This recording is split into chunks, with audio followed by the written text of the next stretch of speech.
Hi everyone. So since I'm in Canada and it's not like always that I can try for her to have the same materials as me because everyone knows I'm the hair queen.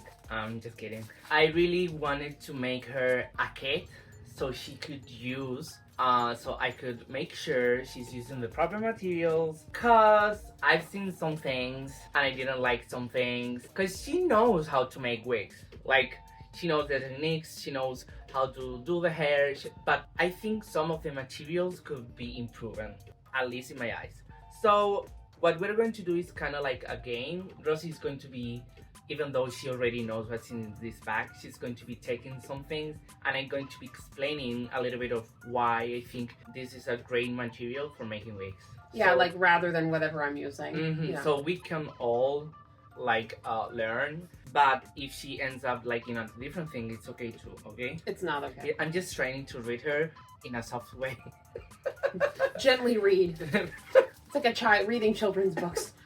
After this video, we'll be recording another one, restoring some wigs that I think is also going to be very informative. And Rosie and I also recorded for her channel a different video making wigs. So There's a lot of hair happening. Yeah, a lot of hair, a lot of collaboration. So if you want to see, just stay tuned.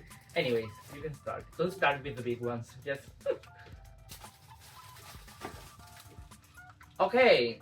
So nail scissors. Why are nail scissors important? Because when you're cutting the wig cap, either it's from the head or from the bowl, because I always recommend my bowls, the butterfly bowls that I use. It's always nice to have a precise cut into the actual line of the wig cap, because So you don't cut your balls?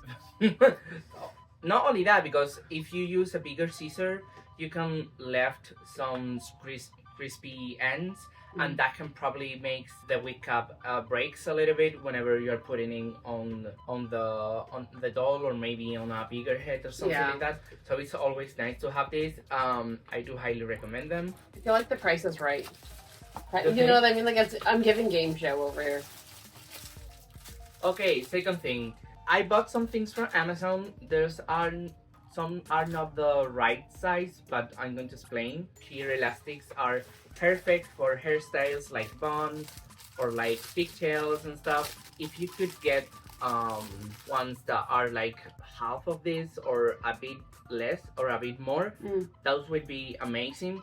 But we have these ones, and this is with what we're going to work with. It's hard to tell when you order things online. Yeah, it's really hard. If you have like a drugstore or something nearby where you can see the actual size, it would be better, because photos can be so misleading. Yeah. What's the next thing? What's going to be the next thing? Okay, brushes.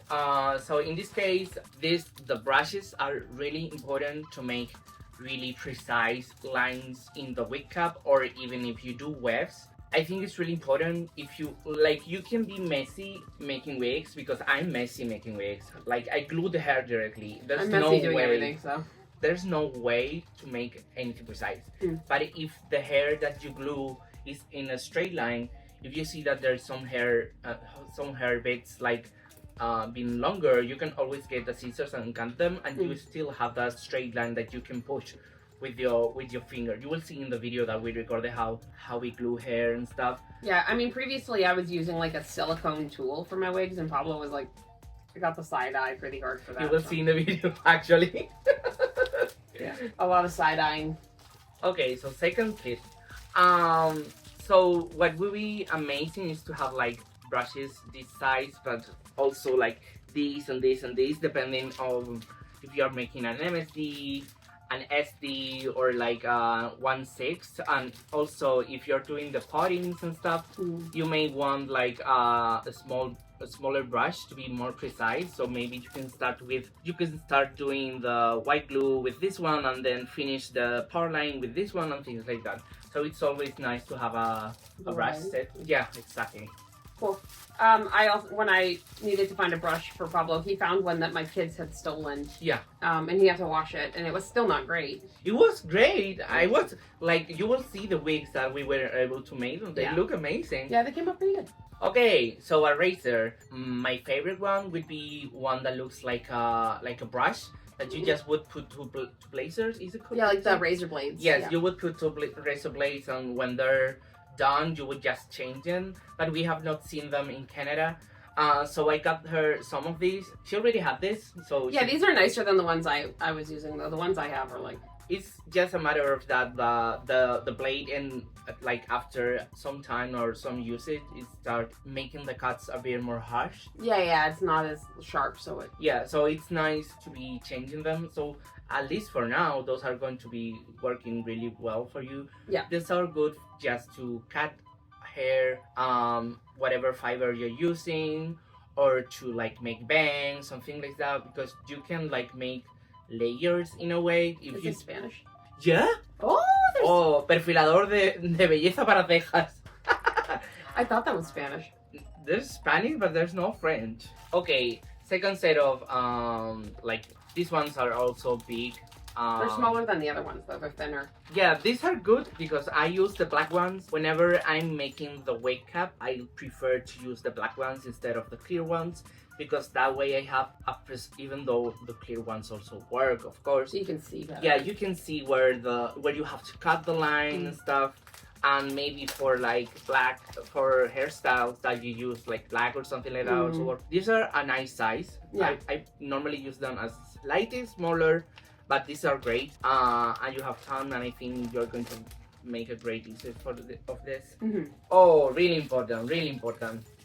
Depending on the kind of fiber you're using, you will use a different brush. For me, and for Rosie especially, that we use viscose, so we may use yarn or something like that. The dog brush is really good because at the end of the day, yarn or viscose is not like just this thick or long of a fiber. It's like something you pull. So it helps you a lot with just having the right amount, and also for mixing colors. This look great. I don't know if you ever seen like this rotatory thing that you put wool, or people put wool and do this. It's like the same thing. I would recommend you to get a dog brush that has like small balls at the end. This one has them. They're not pretty big. They're really tiny. Yeah, because if you brush it in your thigh like I always do, you will end up hurting you if you don't have those balls. So just be careful, don't do it on your tattoos. And I think it's like a pretty big one. So you know, I think it's going to help you a lot. I mean, you were already using one. Yeah, and then my kid stole it and used it on our actual cat, so it belongs to the cat now. Okay, what's that? Oh yeah, like hair scissors. Those don't have to be the best ones. You're cutting doll hair, you're cutting fiber that may not even be natural hair. But it's really important for her to have a precise, cutting scissors, because those are more like sharp in a sense. So it will help you have a more like sharp line and precise line and everything. Okay, why a ratchet comb? First of all, the teeth of the brush are very close together, which will give you like a very precise, or will let you let the hair flat. And second of all, the tail will help you get the layers that you need. Like if you, for example, just want to be like using the part line, just that thin layer, you are able to do that with that tail. You can get the plastic ones. I think the metal ones are better. But you know, just something that will let you be precise in that sense. I think I've been using a ton of those since I started making wigs. So you know, best brush ever. Okay, so Rosie already had like a strainer, but the one I've had since I was 14. Yeah. But I've been trying for all of this to be just for dolls. So I saw this one and I thought it was so cute.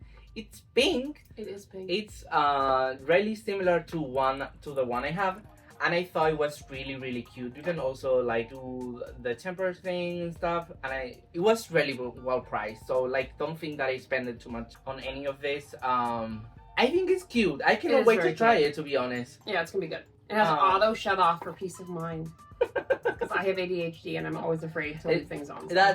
Mine also has that, and thank God, because I do also forget, and I'm like, well, it's going to turn off. Thank God my studio is not going to be burning in flames, you know? Okay, toothpicks.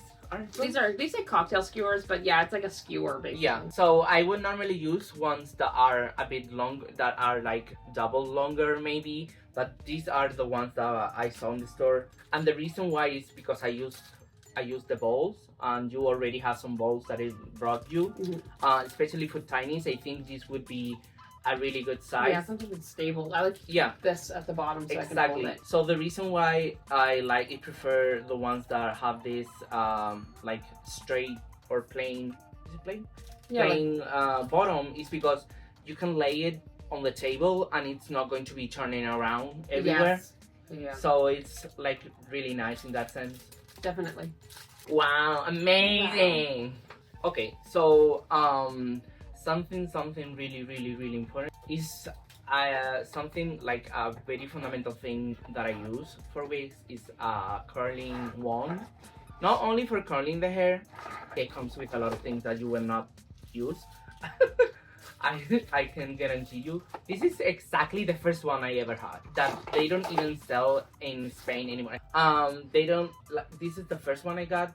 If you want to get a curling one, get the smaller one. This is like 9 millimeters, and get it so it's round all the way, because a wand, not the kind that grabs your hair. No, but the thing is, they also sell ones that are like straight here. Yeah, and they get narrow at the top. Yeah, and since, for example, fibers like viscose get exactly the shape that you're putting, it would end up being like blocks. And also it's really important to get one that doesn't have like the secondary plate here that do this, because for real hair exactly, for real hair that's really useful, but for viscose it will like leave you 2 marks here, and you will end up having to pass it again and stuff, and it's very tedious. So just a curling one, 9 millimeters with no secondary thing, it's giving absolutely perfect. We're going to teach you guys how to use it later on a different video, but these are a lifesaver, because you can also flat the top. You can also like if you had a wig store and some marks were leaving, you can just do a little bit of that this. To kind of heat it and smooth exactly. It. Yeah. So absolutely Lovely. perfect. I think that was it. No, right? I got you. So I brought her some things from Spain. So as I was saying, we did record a video already making wigs. I got her some viscose because I think you never tried it. No, I've never used viscose myself. If you want to start making wigs and you're like, I don't know what fiber to use, alpaca is really expensive, and for some it's not worth it. I would highly recommend viscose. It's very soft. Yeah. It's very soft. It's very user friendly. Yeah, it's very beginner friendly. It's really plant-based fiber. It's really inexpensive, so you won't feel like if you lose some fiber, you won't feel like you're losing €30 or $30 in the process. Yeah. And I also brought her some of the fabric, just to, even though she uses like because you can also use like nylons, like exactly, tights, yeah. like tights and stuff. I got her just a reference in case she ever goes to a fabric store and sees something like this. Just, you know. Remember when I used to use like t-shirts? Yeah, that's when we met. He was like, "What are you doing?" That's how I met your friend. If you guys really want to see us use all of this and make wigs, you can go to Rosie's channel, and if you want to see us use like other tools, you can wait for a different video. But I hope you enjoyed. I think this video was really informative. I'm really glad I was able to get all of this, and I cannot wait to see you using all of this. I think your wigs, if you already have a really good base, the pressure. No. As I told you, I think you make amazing wigs, and I love how creative you are. You will see in the video how I tend to blend colors in a way that they're like there's symmetry in the colors I pick, and she makes the most amazing mixes with different colors. Like you will see one of the wigs you made had like purple, yellow, green, and and she made like a kind of scene hairstyle, and it looks amazing. So That's cool. you know, I still think you're going to do amazing once you're able to use this. Yeah. I hope you like the video. Find it informative. If you like it, leave it a like, and you can give me any topics you may want me to talk about. So yeah. And subscribe. Yeah, subscribe, and also go to, I mean, you're way bigger than me, so, but go to Rosie's channel, Rosie's Blue Sky, Rosie's TikTok. Pablo's Blue Sky, Pablo's TikTok. I mean, yeah. Anyways, Bye. bye.